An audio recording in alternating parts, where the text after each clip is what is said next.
하나님보다도 물질을 더 사랑하는지 살펴보시기를 바랍니다. 출애굽기 5장 22절에서 23절, 6장 1절에서 13절 말씀을 주님께서 주십니다. 22절, 23절.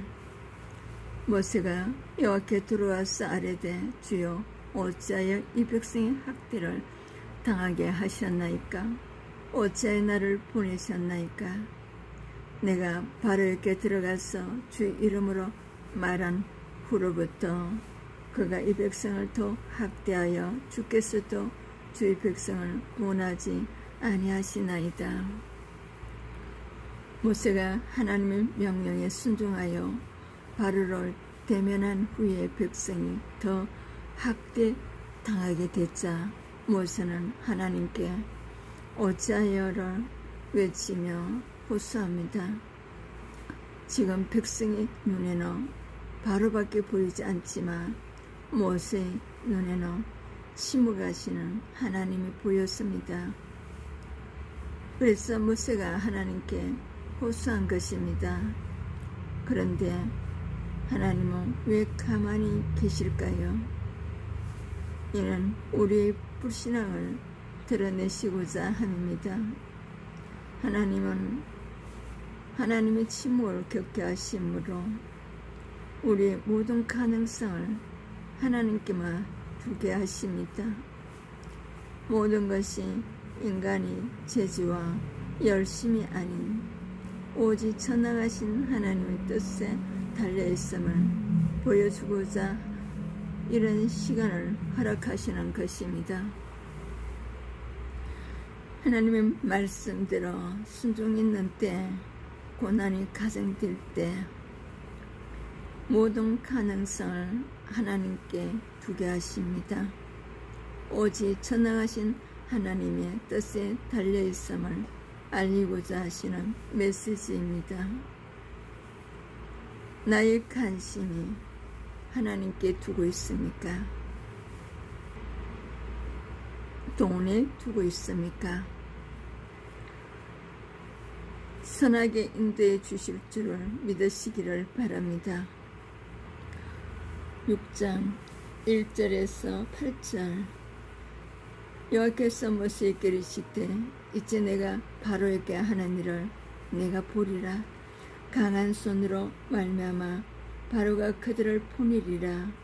강한 손으로 말미암아 바로가 그들을 그의 땅에서 쫓아내리라. 2절. 하나님이 모세에게 말씀하여 이르시되 나는 여호와이니라. 3절. 내가 아브람과 이삭과 야곱에게 전능의 하나님으로 나타났으나 나 이름을 여호와로는 그들에게 알리지 아니하였고. 4절. 가나안 땅 곧 그들이 거류하는 땅을 그들에게 주기로 그들과 언약하였더니. 5절. 이제 애굽 사람이 종으로 삼아 이스라엘 자손의 신음소리를 내가 듣고 나의 언약을 기억하느라. 6절. 그러므로 이스라엘 자손에게 말하기를 나는 여호와라. 내가 애굽 사람의 무거운 짐 밑에서 너희를 빼내며 그들이 노역에서 너희를 건지며 편팔과 여러 큰 심판들로서 너희를 속량하여. 7절. 너희를 내 백성으로 삼고 나는 너희의 하나님이 되리라. 나는 애굽 사람의 무거운 짐 밑에서 너희를 빼내 너희 하나님 여호와인 줄 너희가 알지라. 내가 아브람과 이삭과 야곱에게 주기로 맹세한 땅으로 너희를 인도하고 그 땅을 너희에게 줘 기업을 삼게 하리니 나는 여호와라 하셨다 하라. 하나님은 모세를 통해 바로의 손이 아무리 크고 강해도 자신은 그보다 훨씬 큰 존재임을 말씀하고 계십니다. 그러면서 하나님의 이름을 여호와라고 알리시는데 그게는 영원부터 영원까지 스스로 계시는 완전한 자라는 의미와 택한 백성과 언약을 맺으시고 그 언약을 변함없이 성취하시는 이스라엘의 유일무이한 구원자라는 뜻이 담겨 있습니다. 이는 곧 여호와의 하나님이 자신의 이름으로 바로로 심판하시고 애굽의 압제하에 있는 백성을 이끌어내시겠다는 것입니다. 하나님은 언약 백성의 고통을 후보 살필사 강한 손과 편팔로 그들이 죄의 근세로부터 구원해 주심을 말씀하고 계십니다. 하나님이 나에게 여호와 이름으로 약속하신 것은 무엇입니까? 그 약속이 내 삶 가운데 반드시 이루어질 줄 믿고 계시는지요? 9절에서 13절 9절 모세가 이와 같이 이스라엘 자손에게 전하니 그들이 마음이 상한가 가혹한 노역으로 말미암아 모세의 말을 듣지 아니하였더라. 10절 여호와께서 모세에게 말씀하여 이르시되 들어가서 애굽 왕 바로에게 말하여 이스라엘 자손을 그 땅에서 내보내게 하라. 11절 모세가 여호와 앞에 아뢰어 이르되 이스라엘 자손도 내 말을 듣지 아니하였거든 바로가 어찌 들으리까 나는 입이 둔한 자니이다. 13절 여호와께서 모세와 아론에게 말씀하사 그들을 이스라엘 자손과 애굽 왕 바로에게 명령을 전하고 이스라엘 자손을 애굽 땅에서 인도하여 내게 하시니라.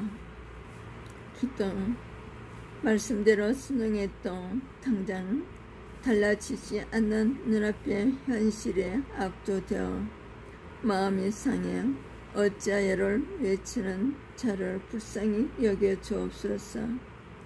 여호와 하나님이 반드시 강한 손과 편팔로 내 삶 가운데 구원의 약속을 이루실 줄 믿으며 날마다 힘써 여호와를 알아가게 하옵소서.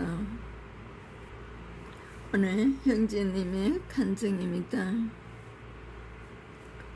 처음 사업을 시작할 때는 가진 것이 거의 없기에 고객과 직원들을 겸손히 대했다고 합니다.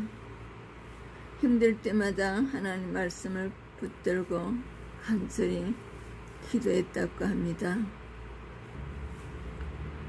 신생에서는 설령 망하더라도 조금도 이상할 일이 없고 지금 내가 잘 되는 것은 오직 어느라 주님의 도움의 손길이니 하고 감사했다고 합니다.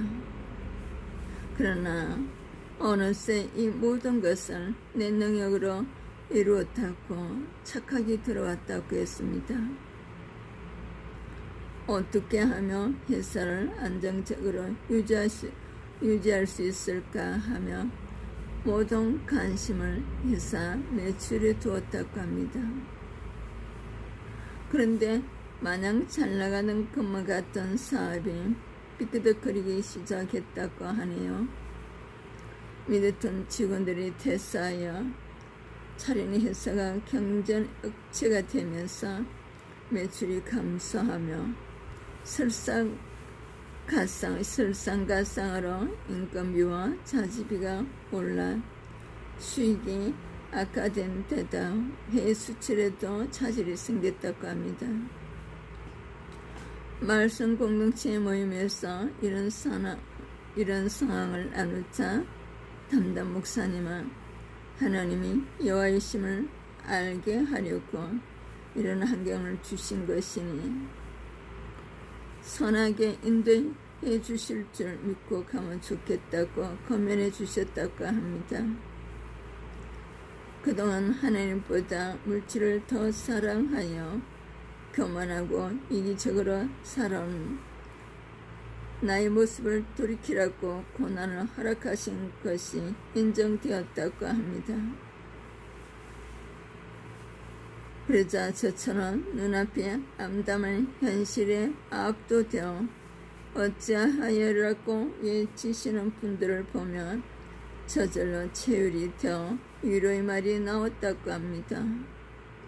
계속되는 경기 악화로 당장 죽을 것 같은 상황에서도 날마다 약속의 말씀을 붙들고 여호와를 알아감으로 저와 같이 힘든 분들을 위해 기도할 수 있게 하신 주님께 감사한다고 합니다. 실천하기는 주변 사람들을 무거운 얼굴로 대하지 않고 그들의 장점을 발견해 먼저 칭찬의 말을 건네겠다고 합니다. 힘든 이 시에 낙심되는 마음이 들 때마다 교회 말씀 공동체의 나눔을 여호와 하나님의 인도하심을 받겠다고 합니다. 찬양 324장 통 360장 예수 나를 오라 하네. 미디어 선교 동참으로 축복받으세요. 살림TV 구독, 좋아요, 알림으로 가정행복연구원에서 크리스천 치유상담, 예술선교연구원에서 지저스 성경낭독 아카데미에서 백석대학 대학원에서 시티에서 시니어 성우 성경낭독반으로 여러분들을 초대합니다. 내리션 자이스더 목사였습니다.